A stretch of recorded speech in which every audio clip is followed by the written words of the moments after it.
E whakahihi katoa ana a Ngahuia Kopa ki tōna whakapapa Ngāti Raukawa. Ahakoa he toto Afrikana ona, I whāia e ia te ara o te reo nōna e tawirāna, nā wai ka tuia, hei kai ako. He oi hei tāna, ka tai te wā me ka hāke te aro ki tō ake iwi. Nō reira e whakahaua nei ai I ngā uri o Ngāti Raukawa, ke arohatia e rātau te reo, me ngā kōrero take ake, a te iwi. We claim that Māori educational underachievement can be traced directly back to the decision to educate Māoris only in English. It is high time civilised multicultural attitudes took over from the ignorance born of white racism.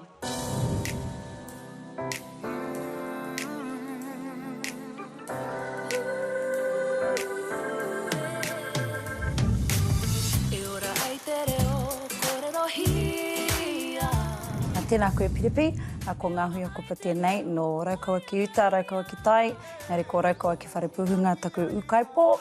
Ko puta I te akomanga, o te kura kaupapa Māori o ngā purapura o te aroha.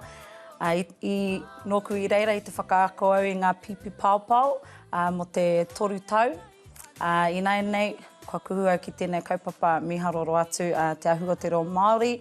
Ki Tainui, ko te reka maurua, tō mātou ingoa, e whakaako ana I ngā kaiako kei rō kura auraki mai te kura tuatahi, taino ki te kura tuarua. He kaiako etehi, ko etehi kei ngā tau paipai e mahi ana, ko te taki ana I ngā māra o te kura, engari kei roto rātou e ngākau nui ana ki te ako I te reo. Te tehi atu waiwai, e whakaako ana mo te iwi, tāku e kōrero nei, mo te tā ki te reo, ana he kaiako tēnei mo ngā kura reo, te kura reo o Raukawa, te whare kōrero o Raukawa, ngā mahi kapahaka, me te tehi a te hapu, te tehi kaupapa a te hapu ko te pākai ahi, no reira. Ko roa nei te kura reo o Raukawa e tū ana ki tokoroa, engari ki te ana I roto I ngā tau, e ono nei, I te mea e tūwhera ana ki te motu whānui, no reira, kāre e tino whai wāhi mai te hau kāinga ki roto I nei kura. No reira, koena I puta mai te whakaro I akene pia me kua tai te wā me aro pū ki a Raukawa ake. No rei, whakature te atu ko te whare kōrero tērā. E 5 tau ko pahure. No rei, koena I timata au hei tauira ki taua kaupapa I nei kua wai mari au ki te whakaako. E kite ana I te enei wānanga ka huri haere I roto I te iwi. Ka noho ki wāhi ki atu, ki marae ki atu, ki te kaukaro pātutere whare puhunga. E whai hua ana tera, e rongo ana, he wairua no tō te whare kōrero. Mō te hapu, taku hapu o whare puhunga, ana nā runga I ngā hihia o te iwi, ana kua whakatūri ai te tehi atu kaupapa e hāngai pū ana ki te hapu. No reira, ana te motu, te kura reo, te whare kōrero mo te iwi, Raukawa nui tonu, ana ko te pākai ahi tēnei, e aro pū ana ki a whare puhunga. No reira, he wairua rereke tō ia kura engari e whai hua ana.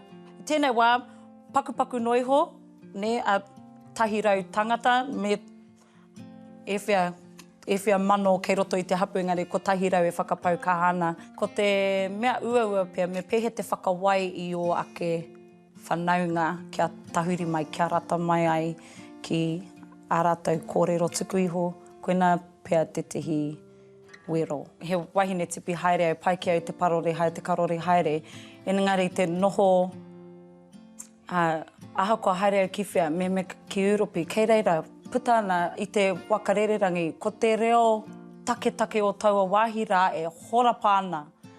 Koena ko taku tino whainga, ka pēra hoki a Aotearoa nei, e hara I te mea e kimi ana ngā rautaki kei te kōrero. Ka kōrero tātou ki te tī, ki te tā ahakoa ki whia rānei, engari kia e aroha nuiti ana tātou ki te reo, engari koena te reo mā tāmua o tēnei whenua. He hā tāhua tō tātou reo ngā kōrero tuku iho. He Māori koe, he Māori ahau, he Māori tēnei whenua, nā te whenua tō tātou reo, no te whenua ake, te orokohanga o tō tātou reo, e tūnei tātou, e whai e tangata whenua ai tātou, no reira, kia kaha tātou ki te whakanui, kōrerotia te taiao, kōrerotia tō tātou reo, hoki atu ki tō iwi, hoki atu ki te hapu, ki o marae, ki o pākaiahi, katoa huri noa, kia kaha tātou ki te whakanui, me te whakahihiri anō i a tātou anō.